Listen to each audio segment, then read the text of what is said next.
এই মুহূর্তে আর্জেন্টিনার যে অবস্থান সেটা থেকে বেরিয়ে আসতে গেলে আর্জেন্টিনাকে নিশ্চয়ই আরও তাদের স্ট্রেংথটা বাড়াতে হবে, কিন্তু আলটিমেটলি যেটা সিচুয়েশনটা দাঁড়িয়েছে সেটা হচ্ছে যে মেসি ছাড়া তাদের আসলে সেভাবে কোনো ফায়ার পাওয়ার বা হ্যাঁ মানে ওইটা বলা যায় যে মেসি ছাড়া ওরকম ফায়ার পাওয়ার বা ইনফ্লুয়েন্সিয়াল ক্যারেক্টার আপনি খুঁজে পাবেন। আপনি হয়তো আজকে নরওয়ের দিকে তাকান, আপনি হয়তো হালান্ডকে পাবেন, ওডেগার্ডকে পাবেন, আরও বেশ কিছু প্লেয়ার যারা কিনা খেলছেন, নুসা বা হচ্ছে আপনার সেদিনকে স্কোলড্রুপ খেললো হঠাৎ করে হাফ টাইমে এসে খেলাটা বদলিয়ে দিল।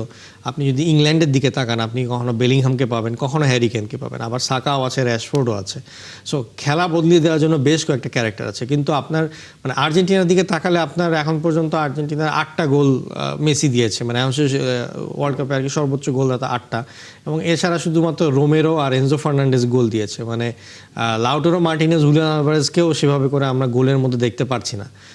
আর একটা যে ম্যাচ সেখানেও আসলে লেসোলসই গোল দিয়েছে। তো ওরকমভাবে যে অ্যাকচুয়ালি অ্যাজ এ টিম যে ক্লিক করছে, সবাই যে গোল দিচ্ছে, ব্যাপারটা কিন্তু ওরকম না। কিন্তু আপনি অপরদিকে যদি ফ্রান্সের দিকেও তাকান, এমবাপ্পে গোল দিচ্ছে, দেমবেলে গোল দিচ্ছে, ওলিসে গোল দিচ্ছে, বারকোলা গোল দিচ্ছে, ডেজার্ডুয়ে গোল দিচ্ছে, সবাই মিলে একটা স্ট্রং টিম তৈরি করছে।